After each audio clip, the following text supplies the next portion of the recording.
또 왔군. 저 지저분한 노인네가. 2월의 깊은 밤, 역 앞 로터리 한 구석에 웅크리고 있는 한 노인이 있었습니다.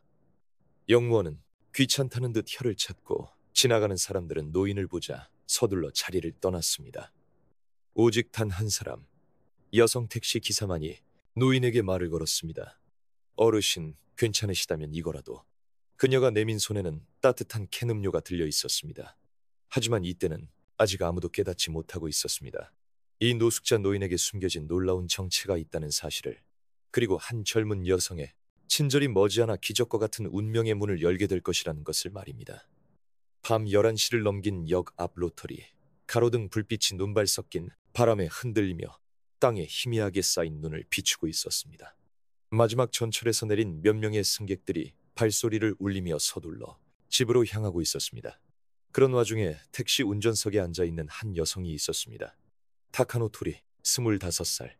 작은 체구에 방한 점퍼를 걸친 그녀의 얼굴에는 하루의 피로가 역력했습니다.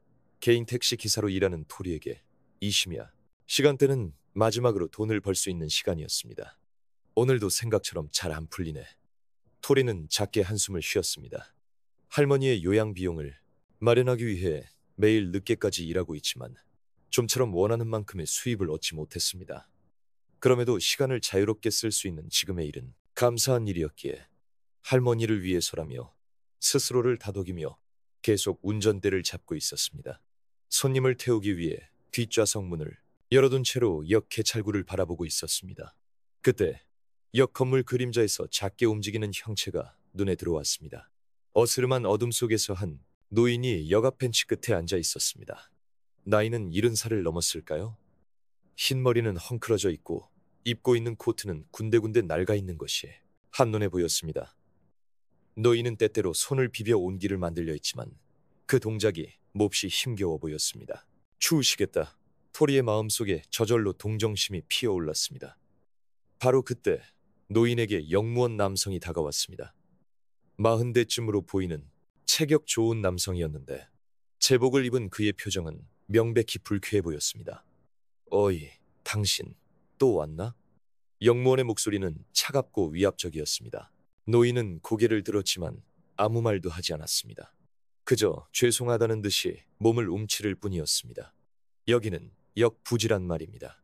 노숙자가 있을 곳이 아니에요. 다른 이용객들에게 폐를 끼치지 않습니까? 다른 곳으로 가주세요. 죄송합니다. 노인의 목소리는 떨리고 있었습니다. 추위 때문일까? 아니면 공포 때문일까? 그 작은 몸은 부들부들 떨리고 있었습니다. 토리는 가슴이 꽉 조여오는 것 같았습니다. 무슨 사정이 있든 저 노인을 한겨울밤에 혼자 내쫓는 것은 너무나도 냉혹한 처사가 아닐까요?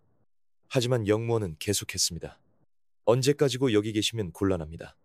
경찰을 부르겠어요. 그 말을 듣고 노인은 비틀거리며 일어섰습니다. 발걸음이 불안정해 금방이라도 쓰러질 것만 같았습니다. 토리는 자기도 모르게 차에서 내리고 있었습니다. 저기요. 영무원이 돌아봤습니다. 예상치 못한 목소리에 놀란 듯한 표정이었습니다. 저분, 제 손님이세요. 모시러 왔습니다. 토리가 내뱉은 거짓말이었습니다. 하지만 저 노인을 이대로 외면할 수는 없었습니다. 영무원은 미간을 찌푸렸습니다. 당신 손님이라니 정말입니까? 네, 약속 시간에 늦어서 정말 죄송합니다. 토리는 노인에게로 걸어갔습니다. 기다리시게 해서 죄송합니다. 차가 준비되었습니다. 노인은 당황한 표정을 지었지만 토리의 따뜻한 눈빛을 보고는 무언가 이해한 듯 했습니다. 아, 고맙습니다. 가냘픈 목소리였지만 그 안에는 깊은 감사의 마음이 담겨 있었습니다. 영무원은 납득한 건지 아니면 더는 상대하기 귀찮아진 건지 혀를 차며 그 자리를 떠났습니다. 아무튼 빨리 데리고 가세요. 방해되니까. 그 뒷모습을 지켜보며 토리는 노인에게 말을 걸었습니다. 괜찮으세요? 오늘은 한층 더 춥네요. 노인은 천천히 고개를 들어 토리를 바라보았습니다.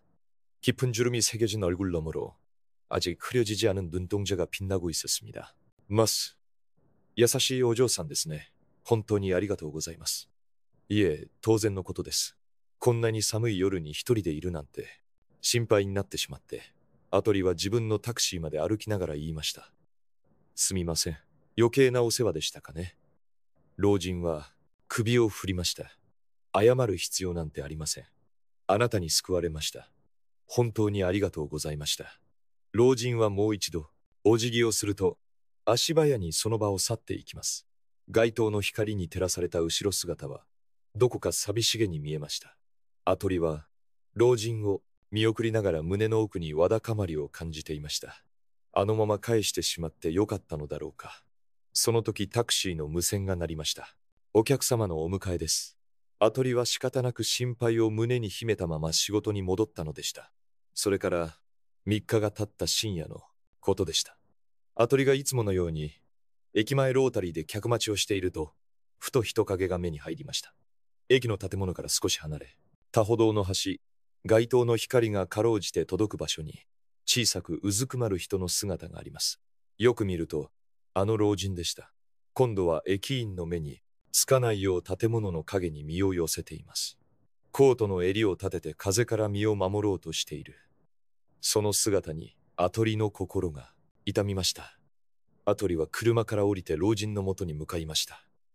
おじいさん、声をかけると、老人は驚いたように顔を上げました。あ、この前はお世話になりました。老人は慌てて立ち上がろうとしましたが、寒さで体が思うように動きません。今度はご迷惑をおかけしないよう離れた場所におります。駅員さんにもお客様にもご迷惑をおかけしないように、老人の言葉にアトリの胸が締め付けられました。この優しい老人は、自分のことよりも他人への迷惑を心配しているのです。迷惑だなんてそんなことありませんよ。ああ、そうだ。少し待っていてください。あ、鳥は近くの自動販売機に向かいました。駅前には自販機がいくつか設置されており、温かい飲み物を買うことができます。缶コーヒーを2本購入して、老人の元に戻ると、老人は恐縮したような表情を浮かべていました。お気遣いいただかなくても。いえいえ、私も飲みたかったんです。あ、鳥は老人に缶、コーヒーを手渡しました。そしてタクシーの方を指さします。もしよろしければ乗ってください。どちらまでお送りしましょうか。アトリの問いかけに老人は困ったような表情を浮かべます。実は帰る家はないんです。老人の自虐的な笑顔に、アトリの心臓が重くなりました。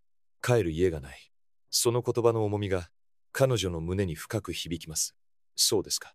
あ、鳥はゆっくりと缶コーヒーのプルタブを起こし、熱い缶に口をつけました。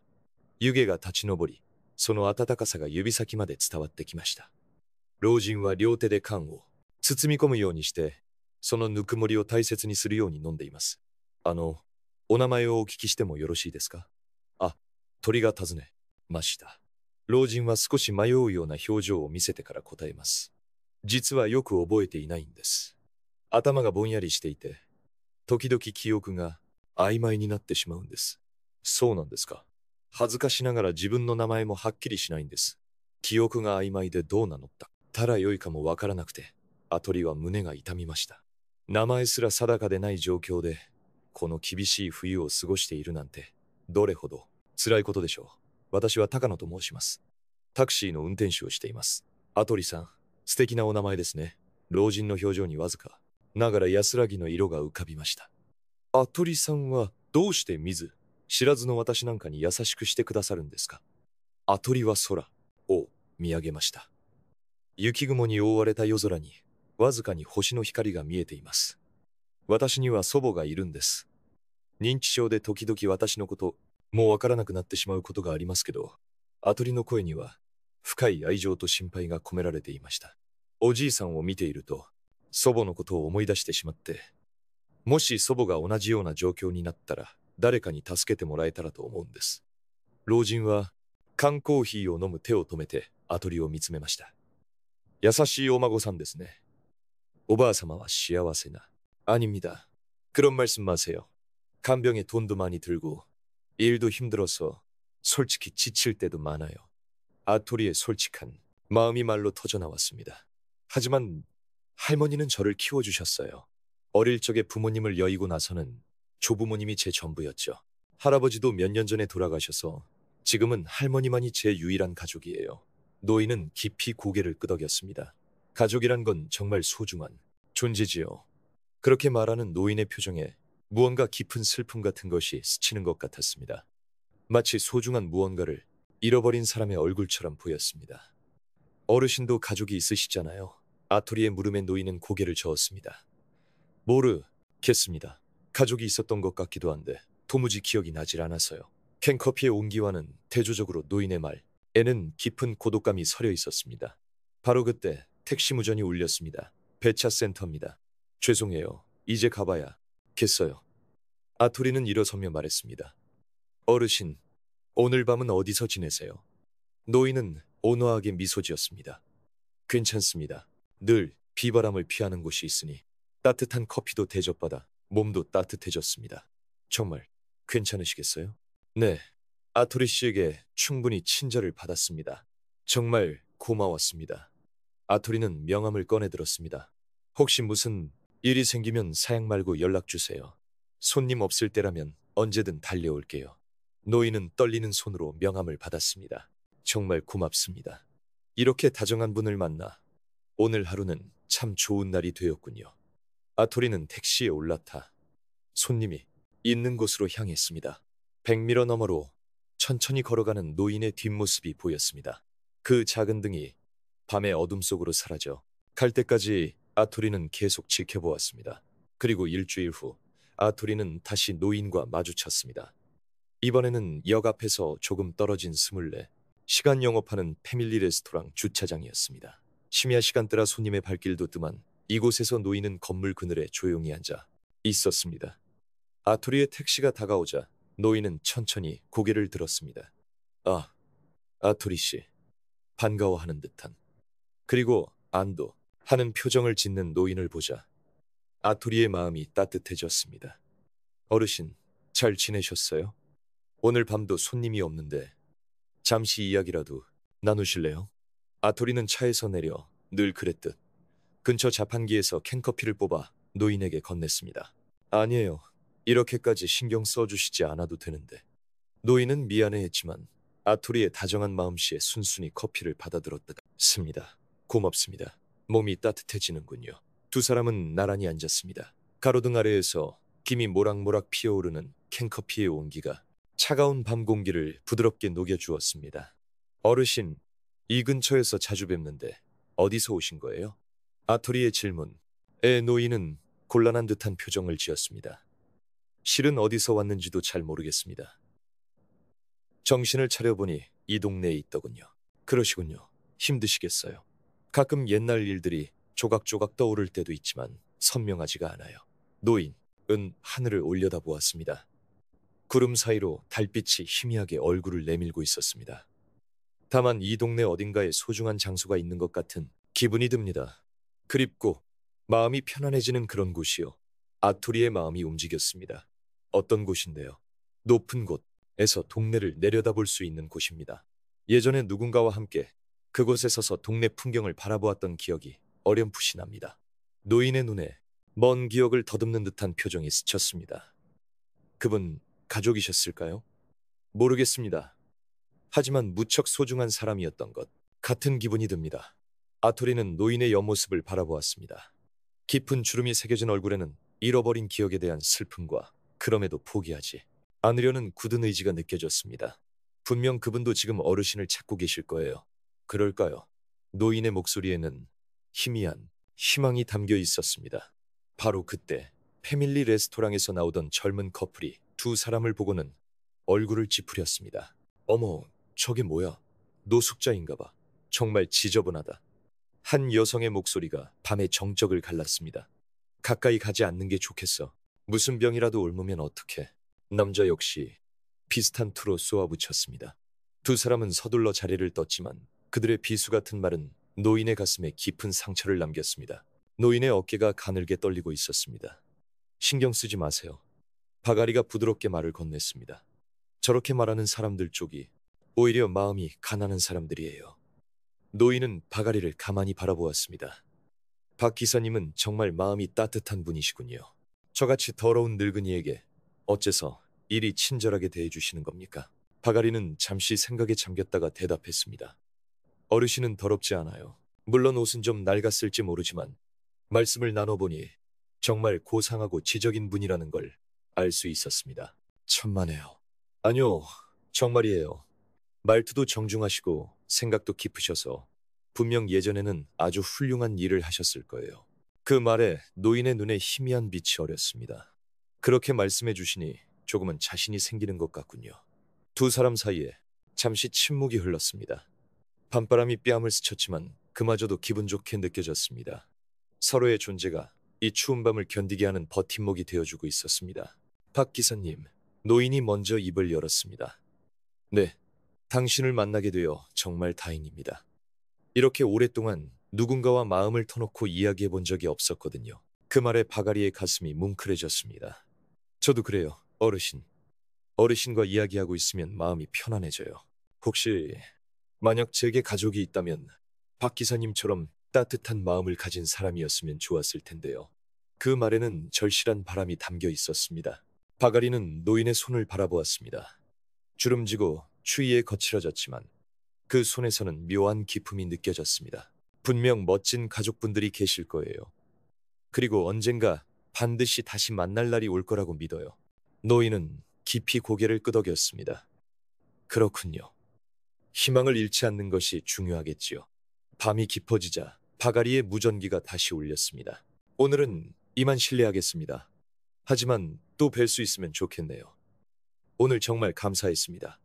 일 열심히 하십시오. 노인은 정중하게 고개를 숙여 바가리를 배웅했습니다. 택시 안에서 바가리는 다시 한번 생각에 잠겼습니다. 그 어르신은 평범한 노숙자와는 다른 무언가가 있다. 그 고상한 태도, 깊이 있는 생각, 그리고 무엇보다 깊은 슬픔 속에서도 잃지 않는 품격. 분명 무언가 특별한 사정이 있을 것이다. 바가리의 마음속에 노인에 대한 궁금증이 점점 더 깊어져 갔습니다. 그렇게 노인과 가까워진 지 2주 정도 지난 어느 날 밤이었습니다. 심야 택시 승강장에서 동료 기사들이 모여 이야기를 나누고 있었습니다. 개인 택시 기사라고 해도 이 구역에서 일하는 사람들끼리는 안면이 있는 경우가 많았습니다. 어이, 박 기사. 50대의 베테랑 기사인 김 반장이 바가리에게 말을 걸었습니다. 그는 몸집이 좋고 늘 불만스러운 표정을 짓고 있는 인물이었습니다. 역 광장에서 노숙자랑 같이 있는 걸 봤다던데. 그거 사실이야. 바가리의 심장이 쿵 내려앉았습니다. 네, 딱해 보여서 잠시 이야기를 나눴을 뿐입니다. 김 반장의 얼굴이 험악하게 굳어졌습니다. 멍청한 짓 하지 마. 그런 사람이랑 엮이면 우리 전체 이미지에 타격이 간단 말이야. 다른 기사들도 비슷한 표정으로 바가리를 쳐다봤습니다. 40대의 임 기사도 입을 열었습니다. 박 기사, 마음은 알겠는데 우리 장사 생각도 해야지. 장사라니요? 노숙자한테 친절하게 대하는 걸 보면 손님들이 우리 택시를 피할 거란 말이야. 택시 안이 더럽다거나 이 동네 치안이 안 좋다고 생각할 수도 있으니까. 30대의 젊은 옷 기사도 거들었습니다. 게다가 역무원들한테서도 항의가 들어왔다고요. 그 노숙자가 역 앞에 눌러앉으면 어쩔 거냐고요. 바가리는 고개를 저었습니다. 그 어르신은 누구에게도 폐를 끼치지 않아요. 김 반장이 자리에서 벌떡 일어났습니다. 세상 물정 모르는 소리 하지 마. 노숙자들은 때로 몰려다니는 속성이 있어. 한 명한테 잘해주면 친구들까지 다 끌고 온다고. 실제로 요즘 역 광장에 노숙자들이 부쩍 늘었다고 역무원들이 그러더군. 박서아는 혼란스러웠습니다. 물론 다른 노숙인처럼 보이는 사람들을 본 적은 있었지만 그게 그 할아버지와 무슨 상관이 있다는 건지 도무지 이해할 수 없었습니다. 김철수 씨가 팔짱을 끼며 말했습니다. 잘 들어요, 박서아 씨. 우린 이 지역 개인 택시 조합 소속이야. 당연히 조합원으로서 품위를 지켜야 할 의무가 있고. 품위를 지킬 의무요? 사람을 돕는 게 품위에 어긋나는 일인가요? 이대산 씨가 한숨을 쉬었습니다. 그런 차원의 문제가 아니라고 생각합니다만 우린 손님을 상대하는 장사잖아요. 손님들이 불쾌하게 생각할 만한 일은 하면 안 된다. 뭐 그런 거 아니겠습니까? 최산기 씨가 박서아의 앞을 가로막았습니다. 잘 들어, 박서아.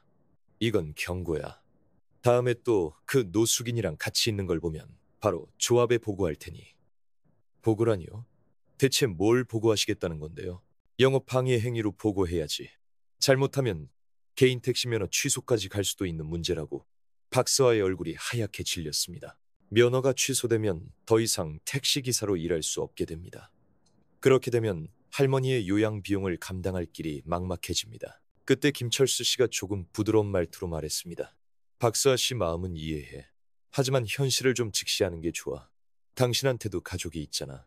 가족을 제일 먼저 생각해야 하는 거 아니야? 박수아는 아무 대답도 할 수 없었습니다. 확실히 할머니를 생각하면 이 일을 그만둘 수는 없었습니다. 하지만 그렇다고 그 할아버지를 외면할 수도 없는 노릇이었습니다. 굳은 표정의 최산기 씨가 마지막으로 쐐기를 박았습니다. 노숙인이야. 어딜 가나 널렸어. 당신이 한 명 돕는다고 해서 근본적인 해결책이 되는 것도 아니잖아. 그럴 시간에 당신 생활이나 지킬 생각을 하라고.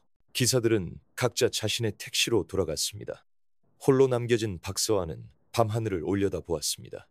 별 하나 보이지 않는 흐린 하늘이었습니다. 마치 자신의 심정을 대변하는 것만 같았습니다. 할머니를 생각하면 동료들의 말이 맞을지도 모릅니다. 하지만 그 할아버지의 따뜻한 눈빛과 감사하다는 말을 떠올리면 도저히 그를 외면할 수가 없었습니다. 박서아의 마음은 깊은 갈등에 휩싸였습니다. 다음 주 월요일, 박서아는 개인 택시 조합으로부터 연락을 받았습니다. 사무실로 찾아오라는 지시였습니다. 조합 사무실은 시내 중심가에 있는 상업 빌딩 한편에 자리하고 있었습니다. 박서아가 도착하자 접수처의 여직원이 차가운 표정으로 그녀를 쳐다보았습니다. 박서아 씨, 맞으시죠? 네, 부장님께서 기다리고 계십니다. 안내받은 방에는 석진우 부장이 굳은 표정으로 앉아 있었습니다. 50대 후반의 남성으로 이 지역 택시 업계에서 상당한 영향력을 가진 인물이었습니다. 박수아 씨, 앉으시죠. 석 부장의 목소리는 낮고 위압적이었습니다. 박수아는 긴장한 채 의자에 앉았습니다. 단도직입적으로 말씀드리겠습니다. 박수아 씨의 최근 행동에 대해 여러 건의 보고가 들어왔습니다. 보고라 하시면 중앙역 앞에서 노숙인과 어울리고 있다는 그런 보고 말입니다. 이게 사실입니까? 박수아는 잠시 망설였지만 솔직하게 대답하기로 마음먹었습니다. 네, 딱한 사정이 있는 분이라 이야기를 들어드리고 따뜻한 음료를 좀 사다 드렸습니다. 석 부장의 미간에 주름이 잡혔습니다. 박수아 씨, 당신은 이 택시 업계의 일원으로서 어떤 책임을 지고 있는지 알고는 있는 겁니까? 손님들께 안전하고 편안한 서비스를 제공하는 것이라고 생각합니다. 그게 전부가 아닙니다. 이 지역 사회에서 우리 조합의 위상과 품격을 유지하는 것 또한 중요한 책임입니다. 석 부장은 책상 위에 서류를 가리켰습니다. 역 관계자 측에서 정식으로 민원이 들어왔습니다. 택시기사가 노숙인을 도우면서 역 앞에 노숙인들이 모여들기 시작했다는군요. 역 이용객들이 불쾌하다는 목소리를 내고 있다고 합니다. 박수아는 고개를 저었습니다. 그건 오해입니다. 제가 만나는 분은 단 한 명뿐이고 그분은 절대 다른 사람에게 폐를 끼치는 행동은 하지 않으셨습니다. 오해인지 아닌지는 중요하지 않습니다. 사람들이 그렇게 인식하고 있다는 사실이 문제인 겁니다. 석 부장이 자리에서 일어났습니다. 박수아 씨, 개인적인 선의는 이해합니다. 하지만 당신은 개인 택시 면허를 받고 우리 조합에 가입한 이상 조합의 방침을 따라야 할 의무가 있습니다. 이 지역의 품격과 안전을 해칠 가능성이 있는 행동은 삼가 주셔야겠습니다. 박수아의 마음이 차갑게 가라앉았습니다. 그 말씀은 어려운 사람을 도와서는 안 된다는 뜻입니까? 석 부장의 표정이 굳어졌습니다. 극단적으로 말하지 마세요. 우린 자선 사업을 하는 곳이 아닙니다. 하지만 타카노 씨, 이시카와의 목소리가 한층 더 낮아졌습니다. 이게 마지막 경고입니다. 앞으로도 비슷한 행동을 계속하신다면 우리 조합 측에서는 영업 허가 정지까지 검토할 수밖에 없습니다. 아토리의 몸이 떨렸습니다. 영업 허가가 정지되면 택시기사로 일하는 것이 불가능해집니다. 그렇게 되면 할머니의 요양 비용을 감당할 수 없게 됩니다. 할머님을 모시고 계셨죠? 이시카와의 말에 아토리는 고개를 들었습니다. 네, 그렇다면 더욱 현실적으로 생각하셔야 합니다. 감정에 휩쓸려 직업을 잃는 일이 생기면 할머님께 폐를 끼치게 되지 않겠습니까? 아토리는 아무 말도 할 수 없었습니다. 이시카와의 말은 정론이었습니다. 하지만 그 정론이 아토리의 마음을 깊이 후벼 팠습니다. 당연한 말이지만 생판 모르는 노숙자보다는 가족을 우선해야 하지 않겠습니까? 아토리는 작게 고개를 끄덕였습니다. 네, 그럼 앞으로는 이런 일이 없도록 부탁드립니다. 아토리는 조합 사무실을 뒤로 했습니다. 밖으로 나오자 햇살이 눈부시게 느껴졌지만 그 빛마저도 아토리의 마음을 데우지는 못했습니다. 택시로 돌아와 핸들을 잡은 손이 떨리고 있었습니다. 이제 그 할아버지와는 더 이상 대화할 수 없겠지. 오늘 밤 마주치더라도 모른 척해야 할 수밖에 없는지도 모릅니다. 아토리의 눈에 눈물이 서서히 차올랐습니다. 그날 밤 일을 마치고 집에 돌아와서도 아토리의 마음은 개운치 않았습니다. 작은 아파트 방 안에서 할머니가 평온한 숨소리를 내며 잠들어 있었습니다. 치매 증상이 심해져 최근에는 아토리를 알아보지 못하는 날이 많아졌습니다. 할머니, 아토리는 할머니의 침대 곁에 앉았습니다. 할머니는 잠든 것인지 깨어있는 것인지 알 수 없는 상태였지만 아토리의 존재를 느꼈는지 희미하게 손을 움직였습니다. 아토리는 할머니의 손을 잡았습니다. 예전에는 훨씬 크게 느껴졌던 손이 지금은 너무나 작고 의지할 곳 없이 느껴졌습니다. 저 어떻게 해야 할까요? 아토리는 할머니에게 말을 걸었습니다. 치매를 앓는 할머니에게 아토리의 말이 닿지 않을지도 모릅니다. 하지만 말하지 않고는 견딜 수 없었습니다. 어려운 사람을 돕고 싶다고 생각하는 게 잘못된 걸까요? 할머니가 눈을 떴습니다. 흐릿한 눈동자였지만 그 깊은 곳에 무언가 빛이 깃들어 있는 듯 보였습니다.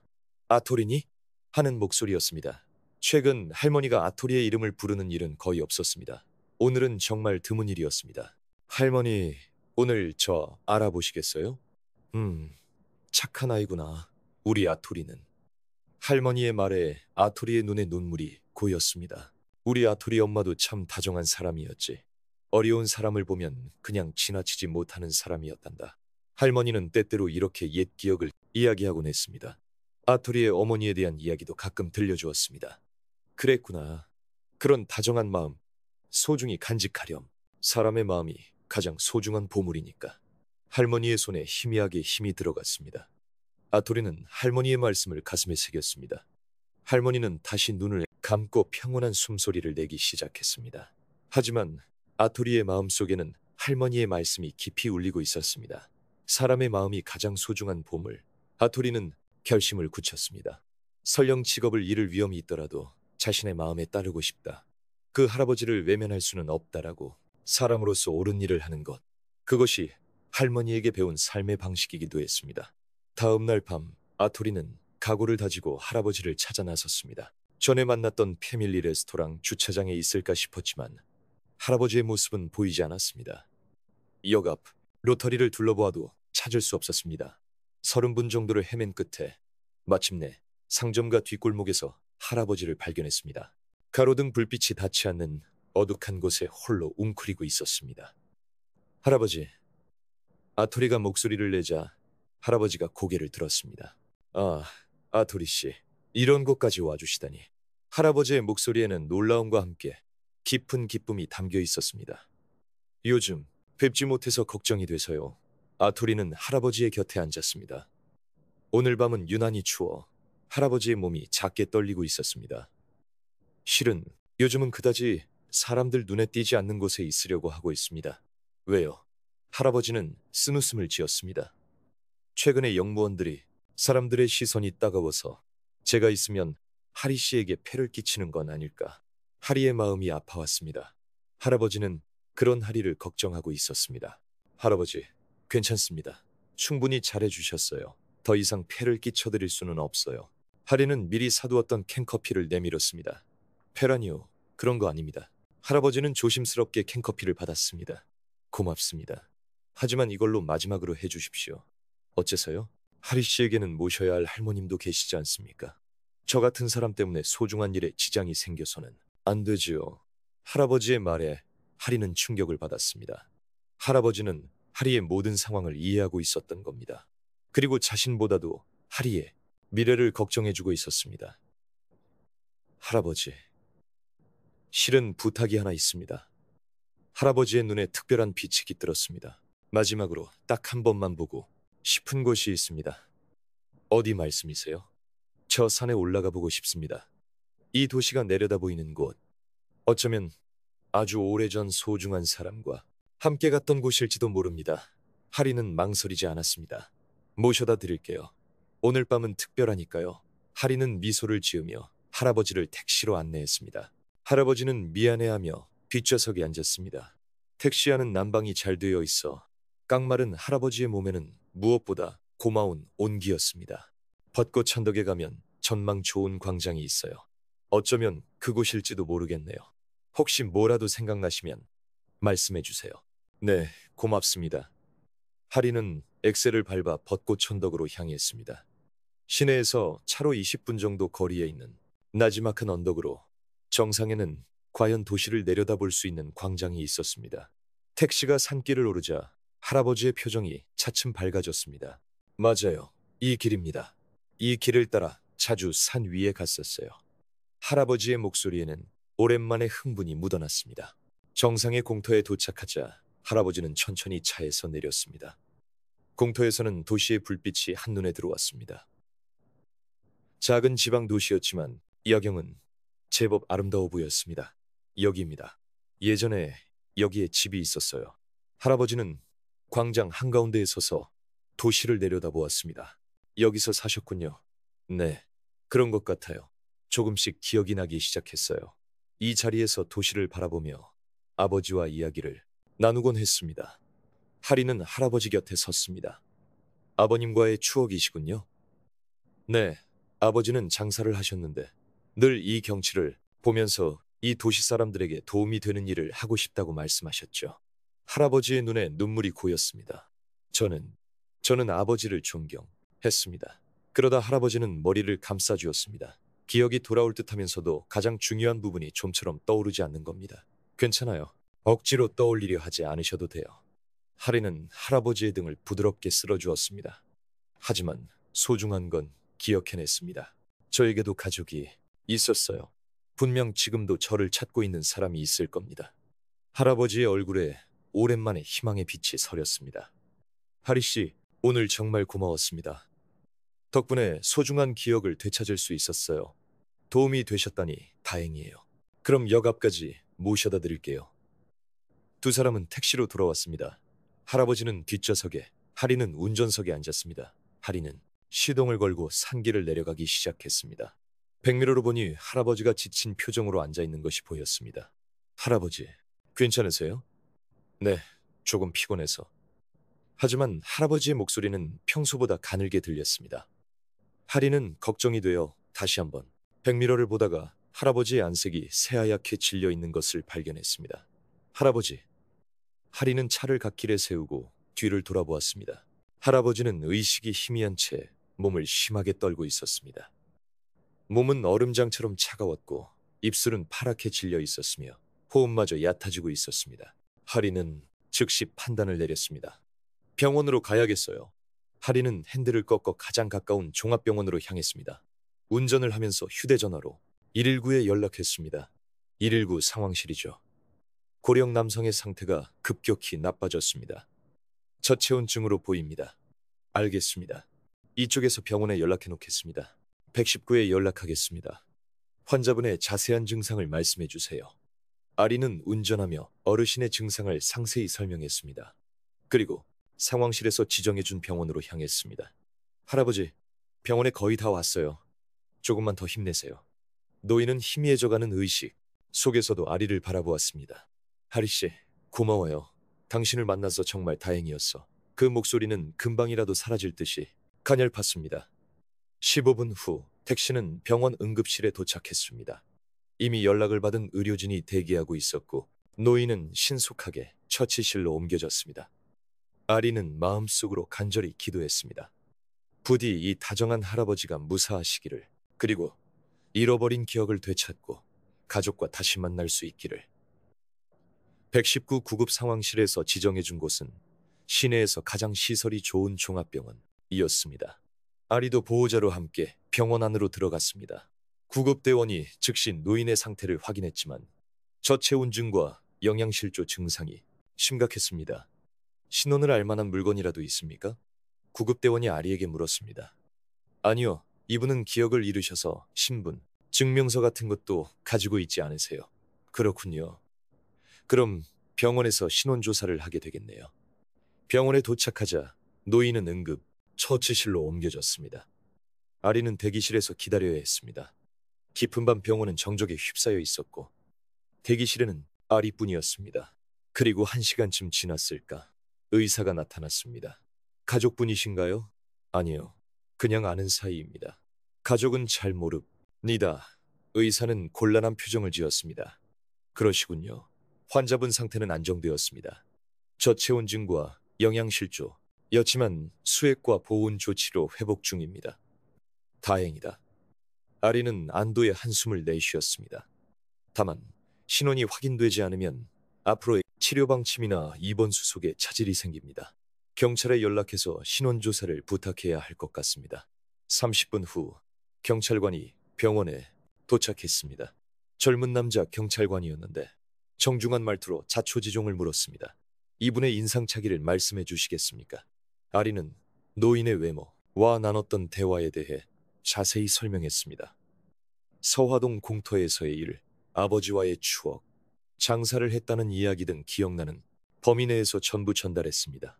경찰관은 메모하며 듣고 있다가 서화동 이야기를 들었을 때 표정이 변했습니다. 서화동에 공터에서 쓰러지셨다고 했는데 그 장소에서 무언가 기억해냈다고 말씀하셨나요? 네. 옛날에 그곳에 집이 있었고 아버님과 함께 마을을 내려다보며 이야기를 나눈 추억이 있다고 하셨어요. 경찰관은 무전기로 경찰서에 연락을 취했습니다. 서화동 지역의 과거, 거주자 정보를 확인해 주십시오. 장사를 했던 집안의 70대 남성입니다. 잠시 후 무전기에서 응답이 왔습니다. 경찰관의 표정이 놀라움으로 물들었습니다.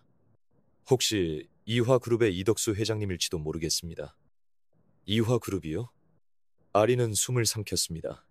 지금은 이세가 대표를 맡고 있지만 이덕수 회장님은 이화그룹의 창업주이십니다. 2년 전부터 행방불명 상태로 전국에 실종 신고가 접수되어 있었습니다. 아리의 심장이 멎는 것 같았습니다. 재벌그룹의 창업주라고요? 네, 사업으로 크게 성공한 대기업입니다. 이덕수 회장님은 2년 전에 산책하러 나간다고 집을 나선 이후로 소식이 끊겼던 겁니다.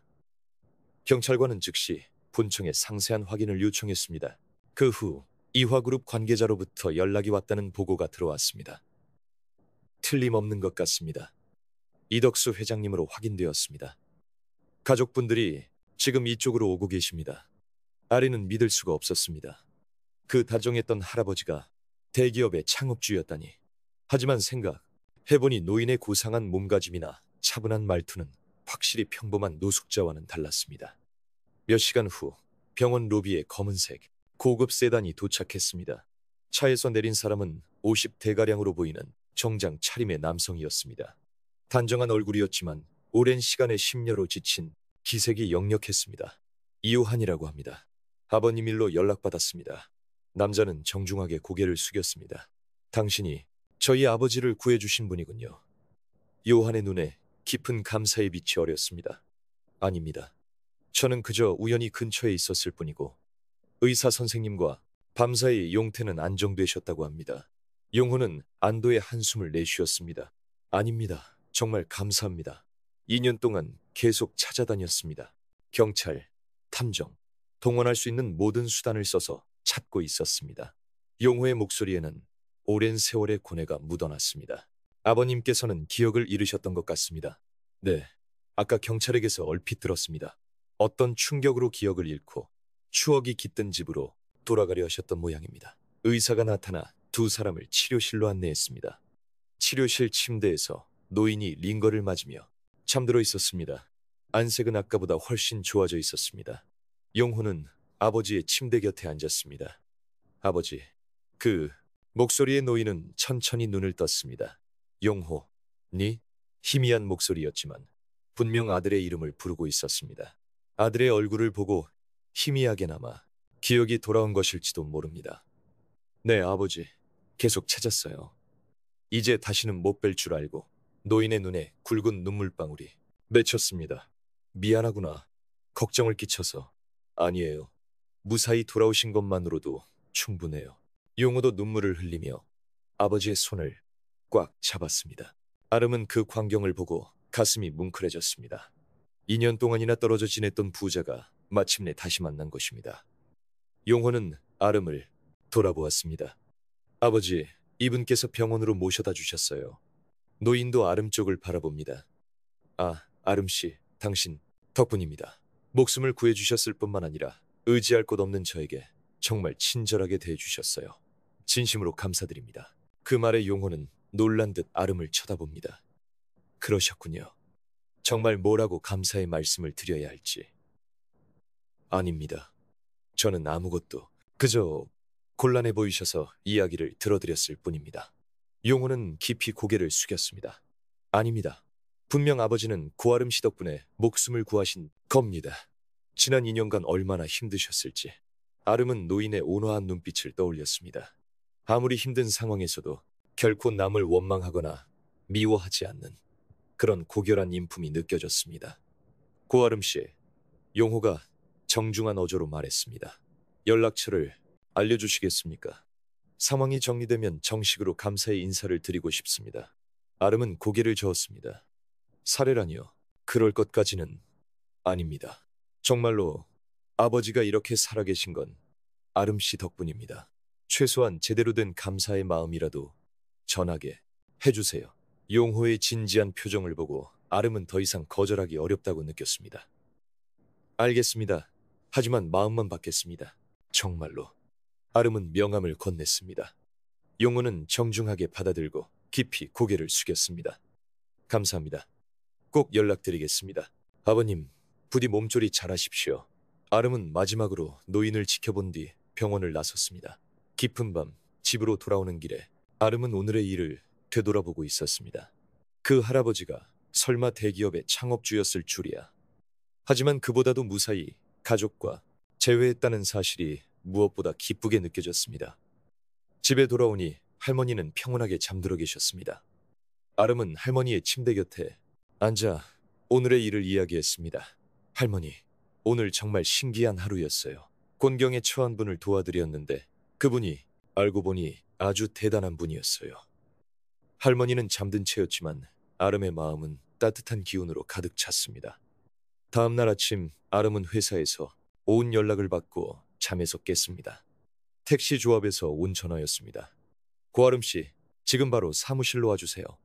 회사 사무실에 도착하니 평소처럼 이 부장님이 굳은 표정으로 기다리고 있었습니다. 고아름 씨, 어젯밤 또 그건으로 문제가 생겼다면서요? 문제라니요? 노숙인을 택시에 태웠다는 보고를 받았습니다. 아름은 솔직하게 대답했습니다. 네. 하지만 그분은 손님이셨습니다. 추억의 장소까지 모셔다 드렸을 뿐입니다. 이 부장의 얼굴이 분노로 일그러졌습니다. 거짓말은 집어치워요. 아직도 정신을 못 차린 모양이군. 지난번 경고를 이해하지 못한 겁니까? 변명은 듣지 않겠습니다. 이 부장은 책상 위에 서류를 집어들었습니다. 택시에 노숙인을 태우는 건 위생적으로도 문제가 있습니다. 다른 승객들에게 피해를 주는 행위라고요. 청소는 깨끗하게 그런 문제가 아니라고 했을 텐데 하즈 데스.イメージの話なんですよ。それがわからないようなので、高野さんは強引で営業停止です。この地域でのタクシー営業は認めません。アトリの体から血の気が引きました。やはりこうなってしまったのです。おばあさんの介護はどうされるんですか？まあ、それはあなたの問題ですが、石川の冷たい言葉がアトリの心に突き刺さりました。アトリは何も言えずに処分書類を受け取りました。それでは、営業証明書と協会衣装は明日までに返却してください。冷酷な言葉には鳥は力なくうなずき、協会の事務所を後にしました。事務所を出ると3月の冷たい風が頬を刺しました。アトリは重い足取りで駐車場に向かいます。祖母のことや生活のことを思うと胸が締め付けられました。どうしよう、仕事探さなきゃ。アトリがタクシーの前で立ち尽くしていると携帯電話が鳴りました。知らない番号です。はい、高野です。高野アトリさんでいらっしゃいますか？二牛洋平と申します。は驚きました。昨夜病院で会った二宮財閥の現社長です。はい。お父様のご容態はいかがですか？おかげさまで安定しています。実は、昨夜はお忙しい中、父の件でお世話になりまして、きちんとお礼をさせていただきたいんです。傭兵の声は丁寧でしたが、アトリの心は沈んだままでした。いえ、お気になさらずに。いえいえ、そういうわけにはいきません。もしよろしければ、少しお時間をいただけませんでしょうか。アトリは正直、今はそれどころではありませんでした。仕事を失ってこれからどうすればいいのか、わからない状況です。でも昨夜あれほど感謝されて、今更お礼を断るのも失礼に思いました。わかりました。あ、鳥の返事には元気がありませんでしたが、傭兵は気づかなかったようです。ありがとうございます。それでは、1時間後にグランドホテルのラウンジでお会いしませんか。はい、わかりました。電話を切ったアトリは深いため息をつきました。お礼なんて言われても、今の状況では素直に喜べません。それより明日からの生活をどうするかが心配でした。でも約束してしまった以上、行かないわけにはいきません。アトリは重い心のままホテルのラウンジへと向かいました。教会事務所の近くにある高級ホテルのラウンジで、傭兵とアトリは向かい合って座っていました。落ち着いた雰囲気のラウンジで、二人だけの空間が確保されています。改めて父の件では、お礼の申し様がありません。傭兵は深々と頭をもとげました。いえ、本当に私は何も特別なことはしていません。そんなことはありません。父から詳しく聞きました。寒い夜に温かい飲み物を分けてくださったこと、話し相手になってくださったこと、そして最後は命を救ってくださったこと。傭兵の目には深い感謝の気持ちが現れていました。父はまだ記憶が曖昧になることがありますが、高野さんのことは鮮明に覚えています。それほど深い印象を残してくださったんです。アトリは老人との会話を思い出しました。あの優しい眼差し、上品なもの、そして何より他人への思いやりを忘れない心。確かに、ただのホームレスではない、何かを感じていました。お父様はどのような方だったんですか。傭兵は遠い目をしました。商売一筋で生きてきた人です。でも決して利益だけを追求するのではなく、常に人の役に立つ仕事をしたいと言っていました。そうだったんですね。父が最初に貿易事業を始めたのも、戦後の復興期に海外からいい商品を安く輸入して、多くの人に提供したいという思いからでした。アトリは老人が桜山で語っていた父親との思い出を思い出しました。町を見戻しながら、この町の人たちの役に立つ仕事をしたいと言っていたという話。その精神は今でも我が社の基本理念になっています。傭兵はコーヒーカップを置きました。高野さん、実は提案があります。提案と言いますと、傭兵は少し申し訳なさそうな表情を浮かべました。実は父から話を聞いて、おばあ様の介護費用のことで大変ご苦労されていると。アトリは驚きました。徳さんがそこまで自分のことを覚えてくれていたのです。傭兵は温かい表情で続けました。それでもしよろしければなのですが、我が社の専属運転手として저희 아버지를 위해 일해 주실 수 있겠습니까? 물론 지금 하시는 일을 무리하게 그만두시라는 말씀은 아닙니다. 아버지, 전용 운전기사로서 아버지를 돌봐주시길 부탁드리고 싶습니다. 아토리는 순간 말을 잃었습니다. 아버지는 아직 기억 장애 증세가 있으셔서 누군가 곁에 있어 주셨으면 합니다. 타카노 씨라면 분명 안심하고 몸을 맡기실 거라고 생각합니다. 아토리는 복잡한 심정이 되었습니다. 사실 아토리는 큰 마음 먹고 털어놓았습니다. 오늘 택시 회사에서 해고당했습니다. 요헤이는 놀란 표정을 지었습니다. 네? 그건 좀 문제가 생겨서 영업 허가를 박탈당했습니다. 요헤이의 표정이 확 바뀌었습니다. 그런 상황이라 제안해 주신다면 정말 더할 나위 없이 좋은 조건입니다. 아토리의 목소리에는 희미한 희망이 담겨 있었습니다. 알겠습니다. 그럼 자세한 조건에 대해 말씀드리겠습니다. 요헤이는 자세를 바로 하고 말했습니다. 월급은 500만 원부터 시작하겠습니다. 상여금과 수당을 포함하면 연봉은 8천만 원 정도가 될 겁니다. 아토리의 눈이 커졌습니다. 지금 택시기사 수입의 3배가 넘는 금액입니다. 저희는 본사가 있는 서울로 돌아갈 예정이라 서울 시내에 타카노 씨가 지내실 거처도 마련해 드리겠습니다. 그리고 할머님의 요양 비용도 저희가 지원해 드리고 싶습니다. 최고급 요양시설에서 보살핌을 받으실 수 있도록 해드릴 수도 있습니다. 아토리의 심장이 세차게 뛰기 시작했습니다. 할머니의 요양 비용을 걱정하지 않아도 된다. 그뿐만 아니라 최고급 요양 서비스를 받게 해드릴 수 있다니. 정말로 그렇게까지 해주셔도 괜찮은 건지. 아닙니다. 이래도 부족할 정도입니다. 아버지를 구해주신 은혜는 평생에 걸쳐도 다 갚을 수 없습니다. 요헤이는 진지한 표정으로 말을 이었습니다. 그리고 무엇보다 아버지가 타카노 씨를 무척 따르십니다. 아토리 씨처럼 다정한 사람과 함께 있을 수 있다면 안심이 된다고 말씀하셨습니다. 아토리의 눈에 눈물이 고였습니다. 그 어르신께서 자신을 그렇게나 좋게 생각해주고 있었다니. 다만 한 가지 부탁드릴 것이 있습니다.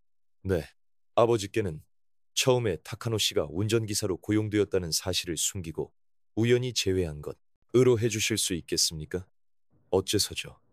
아버지는 다른 사람에게 패 끼치는 것을 무척 싫어하시는 분입니다.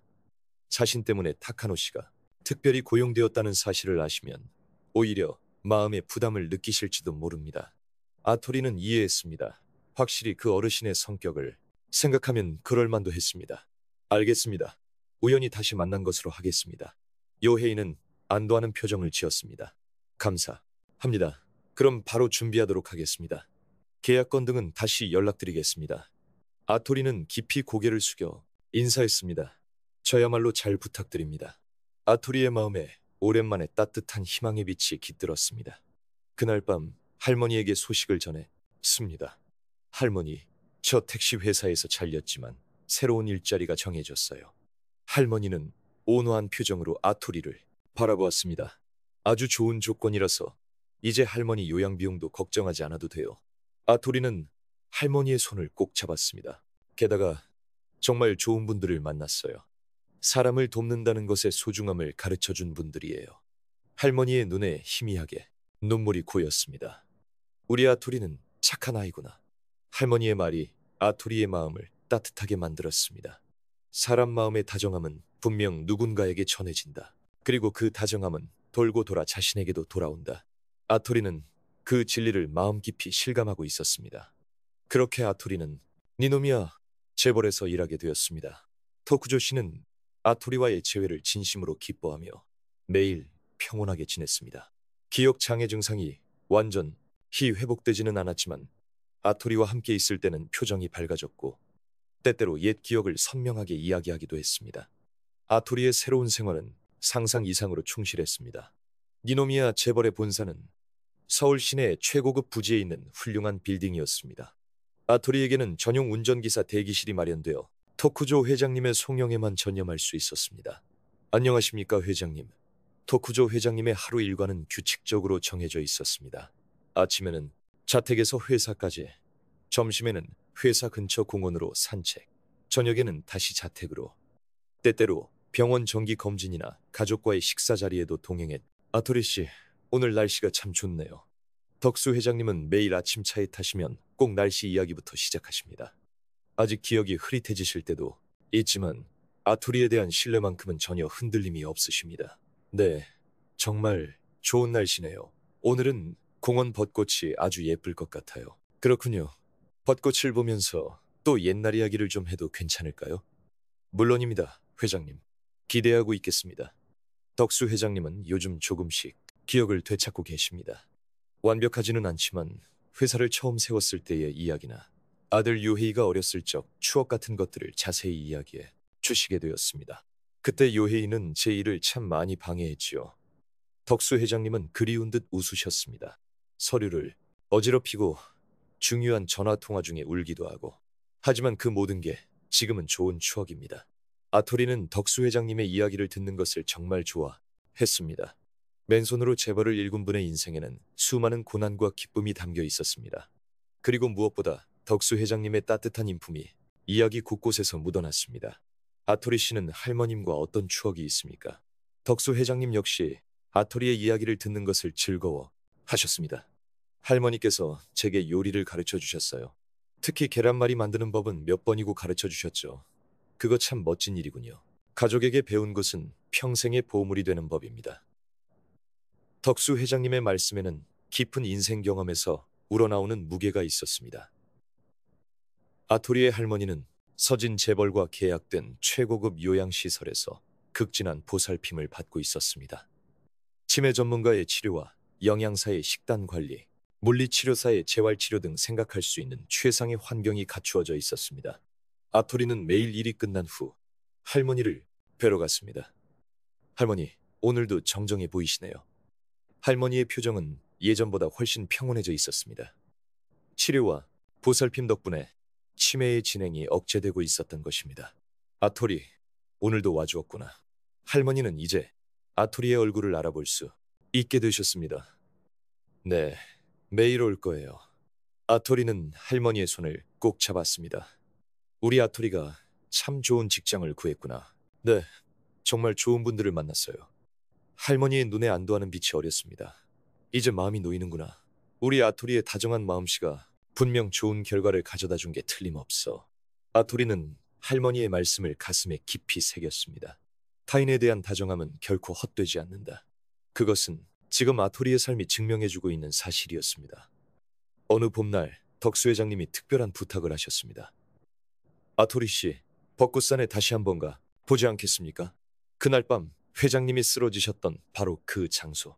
아토리에게도 운명이 크게 바뀐 특별한 곳이었습니다. 물론입니다. 기꺼이 모시겠습니다. 고속도로에 올라 두 사람은 추억의 벚꽃산으로 향했습니다. 이번에는 밤의 택시가 아니라 천천히 경치를 즐기면서 가는 드라이브였습니다. 산길에 벚나무 가로수가 흐드러지게 피어 있었습니다. 산 정상 광장에 도착하자 덕수 회장님은 천천히 차에서 내리셨습니다. 그날 밤과는 달리 오늘의 덕수 회장님은 컨디션도 좋고 힘찬 발걸음으로 걷고 계셨습니다. 여기서 쓰러졌을 땐 이제 모든 게 끝이라고 생각했지요. 덕수 회장님은 광장 중앙에 서서 마을을 내려다보셨습니다. 하지만 아토리 씨가 구해준 덕분에 이렇게 다시 가족과 함께 시간을 보낼 수 있게 되었습니다. 아토리도 덕수 회장님 곁에 섰습니다. 벚꽃이 만개한 계절의 거리 풍경은 그 겨울밤과는 전혀 달라 보였습니다. 따스한 봄 햇살이 마을 전체를 감싸 안으며 희망으로 가득 찬 풍경이 펼쳐져 있었습니다. 아토리 씨, 덕수 회장님이 뒤를 돌아보셨습니다. 네, 나는 당신에게 구원받았습니다. 목숨뿐만 아니라 소중한 가족의 유대감도 되찾을 수 있었지요. 덕수 회장님의 눈에는 깊은 감사의 마음이 담겨 있었습니다. 기억을 잃고 길 위에서 생활할 때 많은 사람에게 냉대를 받았지요. 하지만 아토리 씨만큼은 달랐습니다. 아토리는 고개를 저었습니다. 저는 당연한 일을 했을 뿐입니다. 아니요, 당연한 일을 할 수 있는 사람은 생각보다 그리 많지 않습니다. 덕수 회장님은 먼 곳을 바라보셨습니다. 사업을 오랫동안 하다 보면 인간의 본성이라는 게 보이기 시작합니다. 어려움에 처했을 때 손을 내밀어주는 사람, 이익이 될 때만 다가오는 사람, 각양각색이지요. 하지만 아토리 씨는 아무런 대가도 기대하지 않고 곤경에 처한 사람을 돕다니 정말 보기 드문 분이시군요. 토쿠 씨는 아토리의 손을 꼭 잡았습니다. 만약 제게 딸이 있었다면 꼭 아토리 씨 같은 사람이 되었으면 하고 바랐을 겁니다. 그 말에 아토리의 눈에는 눈물이 고였습니다. 고맙습니다. 앞으로도 그 따뜻한 마음을 소중히 간직하세요. 분명 많은 사람들을 행복하게 해줄 테니까요.